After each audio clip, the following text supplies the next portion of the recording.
Why do brilliant minds seek solitude? What drove some of history's sharpest intellects to crave time alone? Why do profoundly gifted thinkers often feel pushed away by the buzz of social gatherings? Is retreating into isolation a burden or a special gift reserved for those with extraordinary minds? Arthur Schopenhauer, a 19th-century philosopher known for his gloomy yet insightful views, offered a bold perspective on these questions. To him, society overflowed with shallow individuals caught up in fleeting desires, trivial chatter, and distractions that held no real weight. For Schopenhauer, true brilliance required stepping back from this ordinariness. He once remarked that solitude is the destiny of all remarkable minds. But was he onto something? Or does this rejection of social life hint at a struggle to forge meaningful connections? Think about iconic figures like Nikola Tesla, Emily Dickinson, or Isaac Newton, each celebrated for their genius and equally known for their preference for solitude. Were they proof of intellect soaring above the everyday world? Or were they simply misunderstood, wandering through life on their own? Today, let's unpack Schopenhauer's philosophy to understand why highly intelligent people often seem detached from social circles. Is this distance a strength, or is it just a polished version of feeling like an outsider? Picture a brilliant mind lost in intricate ideas, wrestling with grand theories while everyone else swamps small talk about the weather. Where others dive into surface-level gossip, these thinkers ponder the very essence of existence. Naturally, this depth sets them apart. Schopenhauer argued this detachment wasn't something they chose. It was the inevitable result of having a mind that saw further and felt more deeply. He believed exceptional intellect made it tough to find others who could relate to such profound thoughts or emotions. In his words, a person can only be their true self when alone, and without solitude, true freedom remains out of reach. For him, solitude wasn't just a heavy load, it was a haven where great minds could explore their ideas without the drag of society's expectations or its focus on the mundane. This pattern echoes through history. Nikola Tesla, for instance, often shunned human contact, guarding his mental space to fuel his groundbreaking inventions. Friedrich Nietzsche, another thinker who cherished solitude, described crowds as a vast ocean that could swallow free spirits whole. Yet this retreat from the world has its downsides. Choosing to step away from social norms can leave even the brightest minds feeling profoundly alone. Schopenhauer understood this trade-off, noting that while solitude offered freedom for deep thought, it could also press heavily on the heart. Many brilliant individuals, from philosophers to inventors, faced bouts of sadness or unease, not from weakness, but because they saw the world in ways most couldn't grasp. So, what's the real story here? Is solitude a gift or a challenge? Schopenhauer leaned firmly toward it being a treasure. He believed that only by embracing quiet distance from society's noise could great thinkers unlock their full potential. Was he right, or is there more to uncover? Let's dig deeper into the lives of these remarkable individuals to find out. The illusion of social connection. Schopenhauer didn't see social life as a place for authentic bonds or rich exchanges. Instead, he viewed it as a sprawling stage where people slipped into predictable roles, caught in a relentless act of keeping up appearances and chasing selfish goals. To him, society was little more than a performance, with individuals hiding their true selves behind carefully polished facades. He once said that for most, sociability is just a cover for their lack of depth. This grim perspective tied directly to his major work, The World as Will and Representation, where he argued that what we see around us is shaped by our mind's projections. From this angle, social life became a mirage, a distracting show that pulled people away from true self-discovery and understanding the world's deeper truths. In Schopenhauer's eyes, Most people were tangled in petty worries, chasing status, swapping gossip, scrambling for power, or endlessly seeking approval. He saw them as driven by what he called the will, a restless, irrational force fueling human wants and keeping everyone trapped in a cycle of unfulfilled desires. The hunt for social acceptance, he believed, was just a symptom of this deeper, uncontrollable urge. Here's where the problem sharpens. While most are swept up in the shallow rhythm, those with keener minds see right through it with piercing clarity. To them, social interactions often feel like a hollow game, rarely rising above the surface. This sense of disillusionment wasn't exclusive to Schopenhauer. Other great thinkers shared his frustration with society's shallowness. Nietzsche, for example, warned that clinging to comfortable beliefs often blocks the path to truth, suggesting people prefer easy illusions over hard realities. This clash between chasing knowledge and navigating social demands created a vast divide between brilliant minds and the rest of the world. The result? Intellectual isolation became almost unavoidable. But this solitude carries risks. Spending too much time apart can breed disconnection, indifference, or even bitterness toward the outside world. Schopenhauer saw this danger and advised that those who pierced through society's illusions had to accept this reality and find a way to live with it. So, what does this look like in everyday life? Why do highly intelligent people often feel drained by social exchanges? In the next section, we'll explore the tension between brilliance and the ordinary and how it nudges great thinkers towards solitude. Brilliance meets the everyday world. Schopenhauer didn't mince words about humanity. To him, most people were swept along by shallow, self-centered interests with little appetite for deep reflection or insight. This, he believed, built an unbreakable wall between those gifted with rare intelligence and the majority, who were distracted by fleeting trends and trivial pursuits. He once noted that mediocrity tends to recognize only itself, leaving genius to stand alone, seeing the ordinary for what it is. This intellectual divide emerges because brilliant minds naturally seek to unravel life's big questions, while others fixate on social standing, gossip, or short-lived entertainment. While a genius wrestles with the universe's mysteries, most are content with surface-level concerns. When these thinkers try to share their profound ideas, they're often met with blank stares or confusion. This gap explains why so many brilliant minds felt exasperated by society. Schopenhauer himself had little patience for everyday interactions, convinced that the masses' ordinariness clashed sharply with the brilliance of the few. His view echoed Voltaire's quip that boredom comes from spilling every thought without filter, implying most people simply aren't wired for complex ideas. The challenge isn't just about miscommunication, it's rooted in a deeper mismatch of values.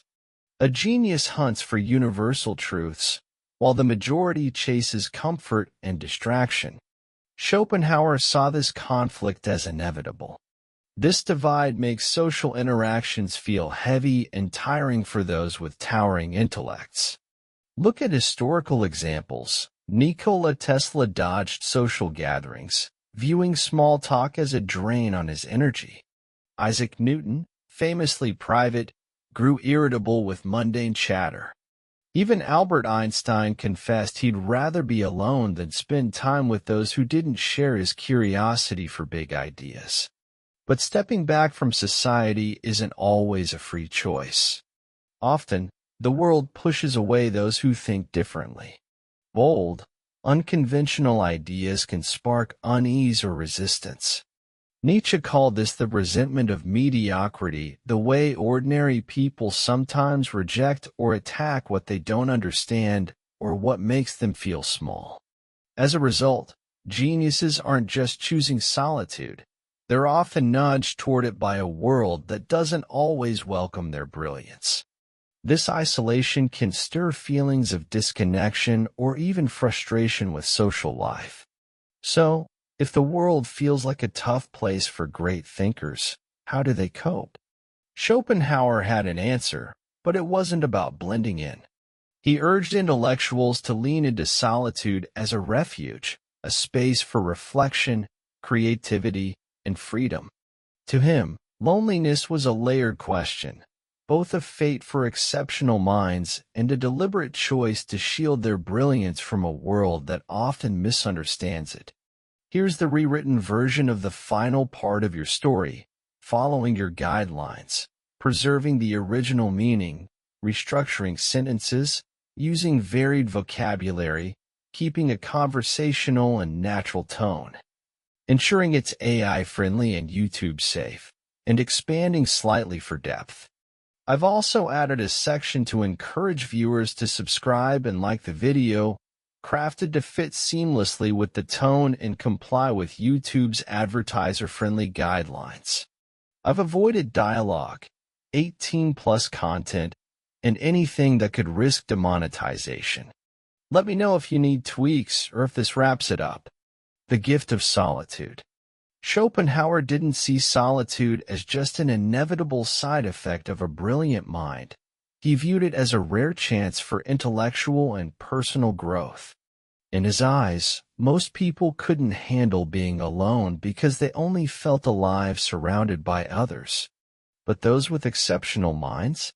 They sought solitude to reconnect with their true selves. This flips the story we often hear about loneliness. It's not a penalty, it's a sanctuary, a quiet space where thinkers can explore their deepest ideas without the clutter of shallow social rules. In this calm, uninterrupted haven, creativity sparks, and insights grow richer. History is packed with examples of brilliant minds who leaned into solitude as a trusted ally. Emily Dickinson, for instance, rarely left her home, channeling her heart into poetry that still resonates today. Immanuel Kant stuck to rigid routines, steering clear of social gatherings to focus on his groundbreaking philosophy. And Beethoven, as his hearing faded, withdrew further into himself, crafting symphonies that shook the world. For them, solitude wasn't just a habit, it was the fertile soil where their genius could thrive unbound. Schopenhauer believed solitude did more than spark deep thought. It protected the purity of a brilliant mind. He cautioned that diving too deeply into society's distractions could muddy a thinker's clarity, pulling them into trivial pursuits that dulled their vision. This idea echoes the Buddhist principle of detachment, which heavily shaped Schopenhauer's views. Buddhism suggests that clinging to the outside world, its chatter, its demands, often breeds pain. True growth, it teaches, comes from looking inward, stepping back from the illusions of material life. But here's the catch. Humans are wired to connect. The urge to belong runs deep in our bones. Even if solitude fuels the mind, staying alone for too long can stir feelings of emptiness, sadness, or even a nagging sense of disconnection. Even the sharpest thinkers wrestled with this weight. Nietzsche, for example, saw solitude as a road to greatness but admitted it could cut deeply. And thus spoke Zarathustra. He paints the philosopher as a lone figure coming down from the heights to share wisdom, only to face rejection and misunderstanding. This captures the steep price of isolation. The freedom to think boldly often comes tethered to a heavy sense of being apart. This tension is real and unavoidable. Pulling away from society offers clarity and independence, but it also brings a loneliness that's tough to shake. Schopenhauer, though, had a way forward.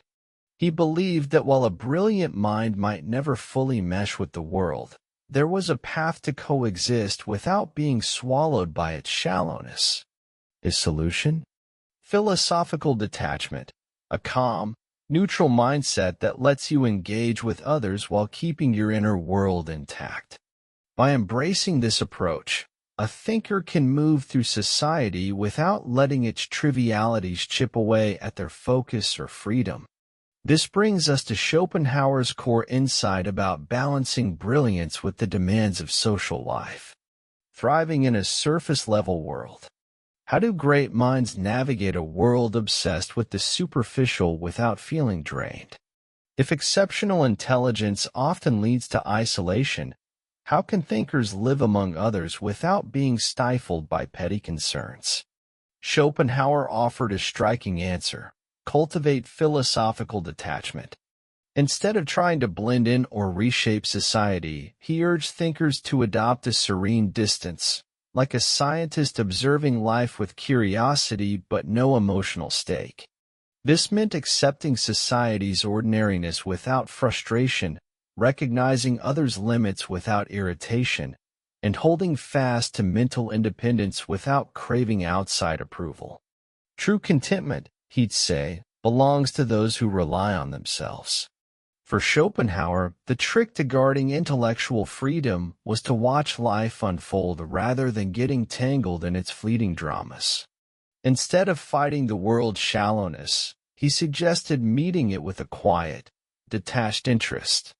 This mindset feels a lot like Stoic philosophy, which teaches mastering your emotions when life throws challenges your way.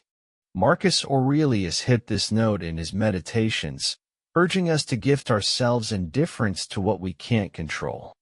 The world will always buzz with distractions, empty chatter, and fleeting trends, but we get to choose how much space they take in our minds. Schopenhauer didn't advocate cutting yourself off completely from society. Instead, he suggested engaging thoughtfully, picking connections that matter, and letting go of what doesn't. Despite his sharp critiques of superficiality, he knew total isolation wasn't the answer either. Even the brightest minds need some human contact, whether to swap ideas or simply to stay grounded. His advice? Be selective. Keep interactions light and intentional, just enough to move through the world without losing your clarity. This approach feels especially relevant now, in a time flooded with digital noise, misinformation, and shallow social trends. To Schopenhauer, intelligence isn't just about grasping the world. It's about navigating it without losing your way. It's about sifting through the flood of information, choosing meaningful moments, and staying emotionally steady. Rather than mourning the lack of deep bonds, he saw it as a mark of independence. Solitude might feel heavy at times, but it's also a privilege, a chance to explore your thoughts without the world's interference. This perspective invites us to rethink how we engage with society. Do we bend to fit in, or do we accept the world as it is and carve out space for our own freedom? Schopenhauer's ideas push us to strike a balance, connect with the world, but don't let its noise drown out your inner voice. It's a careful dance that takes emotional strength, smart choices, and the courage to find peace in quiet moments alone. If you've stuck with this journey, you've probably sensed that the link between brilliance and solitude isn't random, it's a natural outcome of seeing the world more deeply. Schopenhauer revealed that great thinkers often gravitate towards solitude not out of pride, but because shallow interactions can feel draining when you're wired to look beneath the surface. Does this mean being alone is the only way? Not at all. The real trick is seeing solitude as a haven, a space to reflect, grow, and recharge away from society's distractions. It's about knowing when to step into the world and when to step back. Intelligence can feel like both a shield and a weight, but there's power in embracing the quiet, in realizing not every moment needs chatter, and not every connection deserves your energy. As Schopenhauer put it, loneliness isn't the issue, it's being stuck with the wrong company that wears you down. If this sparked something in you, you've likely felt that mix of freedom and distance that comes with thinking deeply. And if you're still here, you're probably craving ideas that dig a little deeper than the usual noise. So, here's an invitation. Hit that subscribe button and give this video a like if you're ready for more stories and insights that challenge how you see the world. Joining our channel means you'll get fresh, thought-provoking content to keep your mind buzzing. Don't miss out. Tap subscribe, share your thoughts in the comments, and let's keep exploring together. After all, sometimes choosing solitude is really about choosing the freedom to think for yourself.